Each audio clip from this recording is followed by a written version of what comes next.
Hi everyone and welcome back to my channel. If you're new to my channel, my name's Sophie and I would love it if you hit that big red subscribe button down below. Now this video is going to be all about how I learn French and all of the resources that I use to learn French.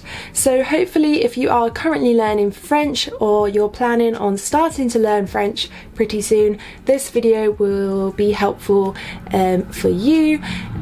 Please, if you feel that I've missed out anything or you have any resources that you like a lot in particular and would recommend, please do leave them down below in the comment section, because it will not only help me out but help other people who are watching this video out as well. So please do that. And yeah, I'm going to get on to all of the resources now that I use to learn French. But first of all, I just want to get the elephant in the room out of the way first, and that is that I am a language student at university. I do study French at university, so obviously the main way that I learn French is through classes at university, and we don't use any specific textbook or anything, so I can't recommend any specific textbooks for French, and there will be no recommendations for textbooks in this video. Obviously I'm learning French at university, so I do have classes, but I do still have a lot of resources to recommend, because obviously if I just relied on my French classes for learning French, I probably wouldn't get a very good grade at the end of my degree. And obviously I want to succeed, and learning languages you need to put in a lot of work, so that's why, you know, I use other resources, and all of these other resources that I'm going to mention, you know, they're going to be resources that you should use in addition to something else. You can't just rely on one of these resources. You know, even if you do have classes, you need to use resources as well. Yeah, and as well as classes with university, sometimes I take lessons on italki, not all of the time, because I'm poor, I'm a student without a job, so I can't afford to take lessons on italki all of the time. So yeah, but I do like those and would recommend those if you want like some one-to-one tuition that fits your schedule, because obviously that's what I love about italki. They're online and they can suit your schedule and suit the teacher's schedule as well. And this isn't sponsored by italki, but I do have an affiliate link down below in the description box if you're looking to take classes with italki. So yeah, anyway, I'm going to move on and get into the resources. I've split this all up into separate chapters. The timestamps are in the description box down below if you're looking to skip to find resources for maybe reading or resources for grammar or etc. So yeah, I'll just get on with the resources now. Shall I? Okay, so all of the resources that I want to recommend first are for practicing those listening skills. Now obviously you should be watching TV shows in French, and obviously there are a ton of good shows out there on Netflix. I will leave a link up here to a video on French shows that I recommend if you are looking for any recommendations. Obviously there's films as well. Watching French films is great. I haven't actually made any recommendations for French films. Yeah, I'm not sure what films. I have watched some. I'm trying to think. There's the one Intouchable, but you probably know about that one already. Les Intouchables, I think that's what it's called. The one with like the man in the wheelchair. You probably know about it already. Great description, Sophie. The one with a man in a wheelchair. And there's another weird one which I recommend you watch about penguins, which is really weird, and my friends told me I should watch it because it's weird, and I was like, what? And then I watched it, I was like, oh yeah, that's weird, which I'll leave the title of here because I can't remember it, but I will go find it. But yeah, anyway, enough about recommendations. Also, there's loads of good French content on YouTube. I've actually made a video on French speaking YouTubers already, so I'll leave a link to that up here. But in that video I only mentioned YouTubers that made content for French speakers, so I'll mention just a couple quickly that make content for French learners. The first one being Anna French. That's probably the first French channel I ever watched on YouTube.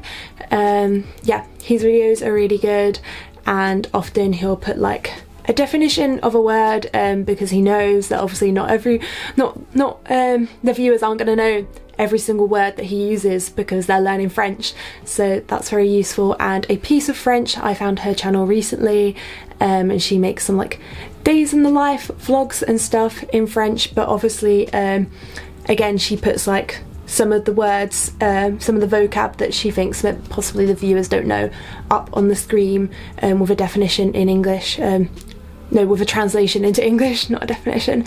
So yeah, I recommend both of those, but I don't want to talk too much about YouTube recommendations, because I want to recommend some other resources to you.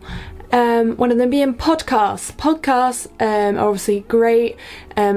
Honestly, I didn't start using podcasts until very recently, which is really bad as a language learner. I was never really interested in them. I would much rather watch something and hear French at the same time, so I was much more into YouTube and finding good content to listen to on YouTube. But recently I've been like, no, let's try podcasts, and I've actually quite liked them because I can listen to them whilst doing other things. I would recommend Coffee Break French. That's basically the only one I've listened to so far. I think I've listened to two, the first one being Coffee Break French. Each season is like a different level, so season 1 is like beginner, season 2 I'm guessing is lower intermediate, so season 3 I think is upper intermediate, season 4 is advanced. But to be honest, I've only listened to their travel diaries, which isn't of any particular season, but the travel diaries are aimed at intermediate.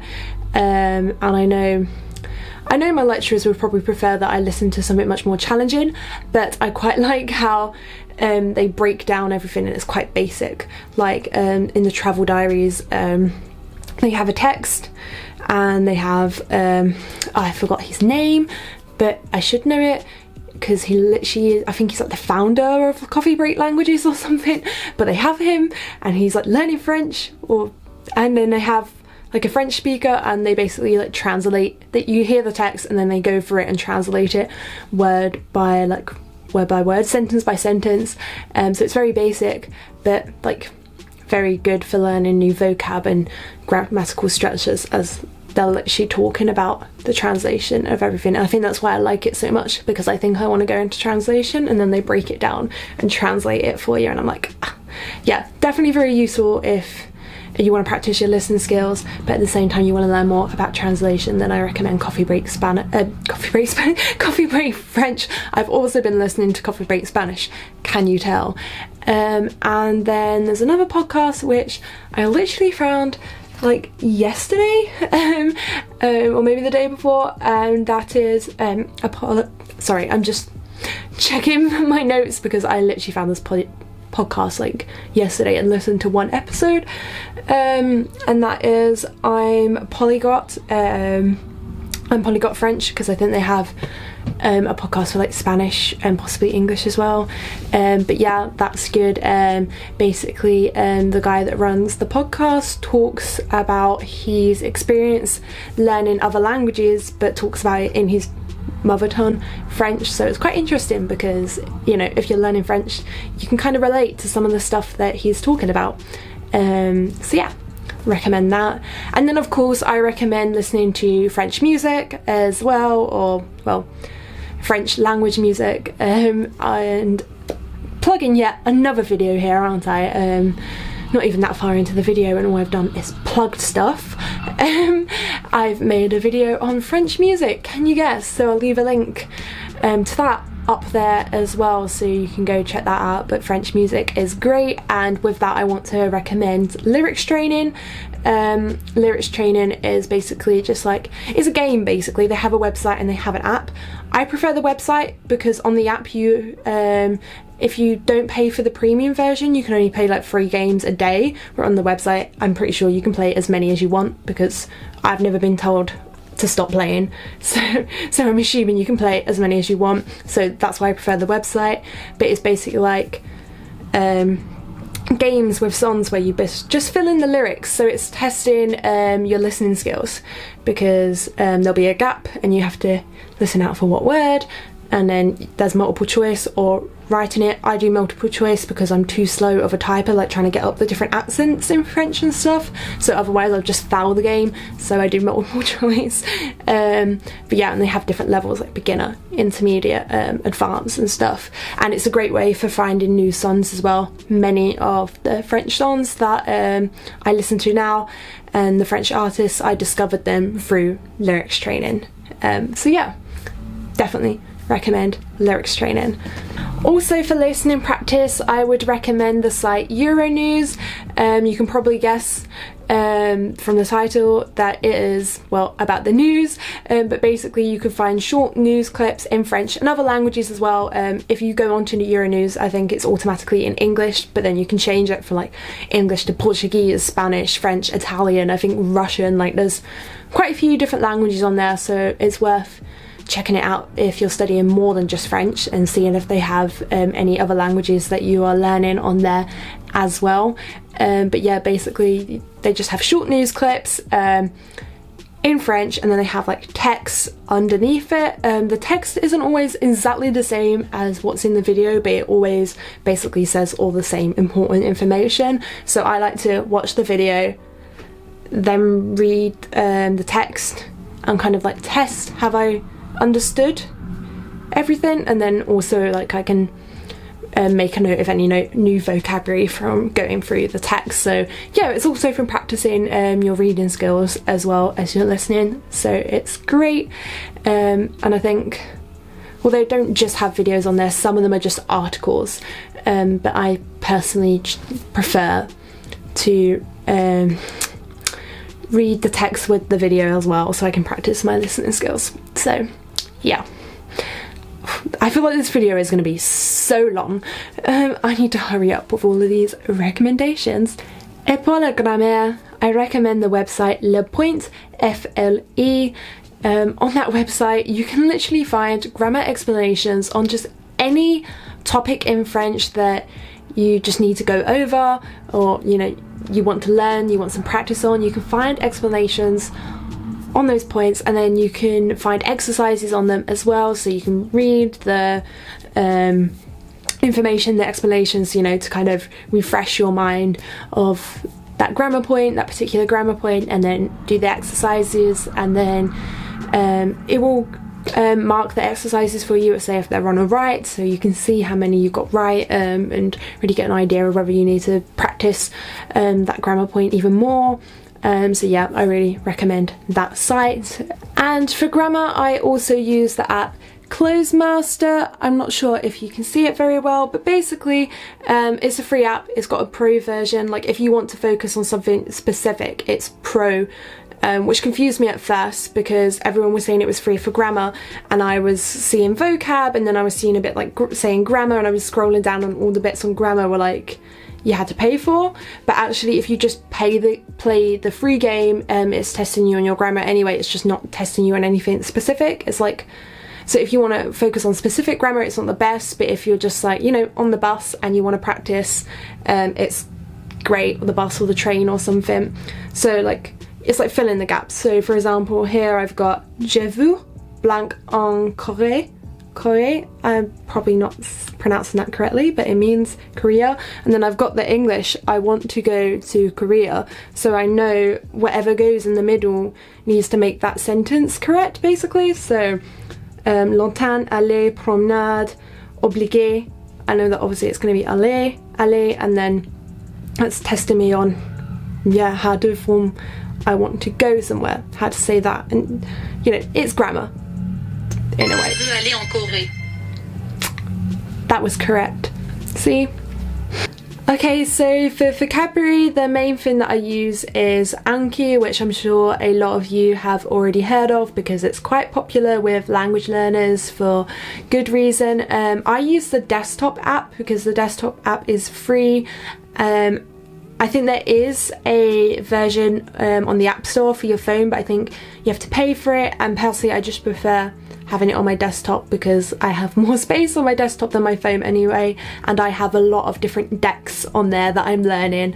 But basically it's like a flashcard app. You put in your own, you create decks, so I've got like different decks of French, German and Spanish, and you create decks, and you know, you put in your flashcards. So it's a vocab app for learning vocab that you actually need to learn. It's not like you're going on Duolingo and learning some random vocab. It's like you've put in these words because you need to learn them, which is what I like about it.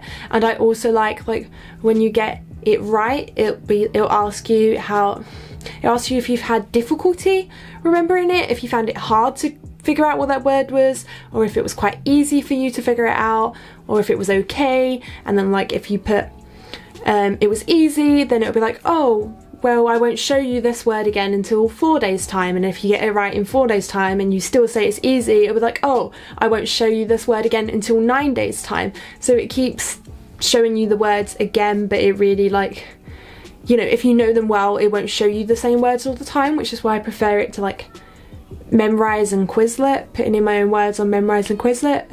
I prefer Anki for that because, you know, I tell Anki, no, I really struggled with this word, and it'll show me again, or Anki, this word was really easy, and it won't show me again for a while. Also for learning vocab, I use the app Drops. There's so many other languages on this app as well, so it's definitely worth checking out to see if there's other languages on there too, if you're learning another language as well. But basically Drops is a free app for learning vocab, and there is a pro version. If you use the free version, you only get to do 5 minutes a day, which is a bit annoying because usually you can't finish a level of a course, like I'm going to call it a course. You can't finish a course or a section on Drops in 5 minutes, but I guess 5 minutes is a good amount each day, and sometimes you get an extra minute or an extra 5 minutes or an extra 30 seconds or something. Like if you've played so many days in a row, Drops will be like, hey, here's an extra minute, and you're like, oh, thank you, Drops. Yeah, the only thing that annoys me about the fact that it's only 5 minutes is that it's not 5 minutes per language, so I can't do 5 minutes in French and then go do 5 minutes in Spanish, which annoys me. Like I'm happy just being able to do 5 minutes in one language because I think that's a good amount of time anyway. But yeah, I can't remember what I was saying. But Drops, it can be a bit repetitive sometimes. Like French at the moment I'm doing, sorry, my phone's in Spanish, so I'm doing illnesses, and it's just like, yeah, like les antibiotiques, and then I'm like, oh, this picture, like you match the pictures and the words. Sometimes you have, you know, you hear and drop the picture there, so it can be a bit repetitive, and it's not necessarily the best because some of the words, it's like, why am I learning these words? But there's different, you know, different topics. So you can learn food, you can learn illnesses, and there's some words that maybe I wouldn't learn in French otherwise. It's very basic, but there are some basic words that I probably wouldn't learn at university otherwise. And yeah, it's interesting. I like that it's in different topics at least, so you don't just have to learn about the weather, or you don't just have to learn about, I don't know, you don't have to learn about cinema if you're not interested in cinema. But if you're interested in cinema, you can learn about vocab about cinema. I'm assuming there's a section on cinema on there, but I haven't checked because I feel like I don't need to learn vocab on cinema. I don't know, maybe I do, maybe I'm wrong. So for learning vocab, I use word reference. Well, I use word reference as my dictionary, but I'm putting it under learning vocab because, you know, dictionaries are full of vocab. I also use word reference to check the conjugations of certain verbs from time to time. I do try to use, you know, the knowledge that's in my head to conjugate a verb first, because I should be doing that, but you know, if I've got an important essay for university or something and I'm just really unsure about something, then I'll just double check. I'll try it first by myself and then double check on word reference that the conjugation is correct, because I know my French grammar isn't the best and sometimes I need to check the conjugations, especially with irregular verbs. So yeah, I use word reference. I recommend that. I think Reverso is also good for conjugation, but I just use word reference because I already use that as a dictionary for French anyway. But I use Reverso for German, in case you're interested. And then resources for reading. I don't really know what to recommend to you for reading other than Le Petit Prince, because, well, I've read, how many books have I read in French now? I think I've read like 3 books, and one of them I didn't finish because it was so boring, and the other one, the only reason I finished it is because I needed to read a book for university and I didn't want to go buy another book when I'd already bought one. I didn't actually like it. I wouldn't have finished reading it anyway. But Le Petit Prince, I like that one, and it's really easy and it's got pictures in it, and I feel like you probably all know what it is anyway because it's like, I think it's maybe the most translated book of all time. It's very popular, and I feel like beginners often start with that book. I know I did. I started with that book. Yeah, I recommend that. Also, you can find like short stories in French for French learners where they'll have like certain words, they'll have an explanation for it. I don't actually have one of these for French. I have one for German. I need to get one for French. And the last thing I'm going to recommend is for finding a partner to speak French with, a tandem partner. That's the app Tandem. Honestly, I haven't used Tandem in so long, which is bad considering I have like a Tandem review on my channel, and I was like, yeah, Tandem's great, and it is great. I just haven't used it in so long because I just find it quite overwhelming when I do use it, because as soon as you're online, it'll come up that you're online and people will start messaging you, and I feel like I can't focus on talking to one person and having a one-on-one conversation with someone because I'll get all these other messages come through, and I had to like put my phone on do not disturb mode when I used to sleep, where I used to just have it on silent because of that app, and I haven't used it in a while because just, yeah, all of the notifications, but it is good, and I would recommend trying to find a buddy on there that maybe you can then talk to on something else afterwards because of the notifications. I do need to go back on there and try and find a French buddy that I like and have a video call with them, and then afterwards be like, please add me on Skype or Facebook or some other communication tool, come up some other means of communication, because yeah, just the notifications on Tandem, just, if it weren't for that, I'd love the app. Also, maybe HelloTalk's better. Maybe I need to try HelloTalk because that's similar to Tandem. But yeah, there's loads of apps for finding language partners. And yeah, I've been rambling on for way too long that I've had to put a different memory card in my camera. So it's probably about time that I end this video here. Please do give it a big thumbs up if you enjoyed it. Comment down below if you think I have left out any resources. And yeah, subscribe to see more videos from me, and I'll see you all in the next video. Bye!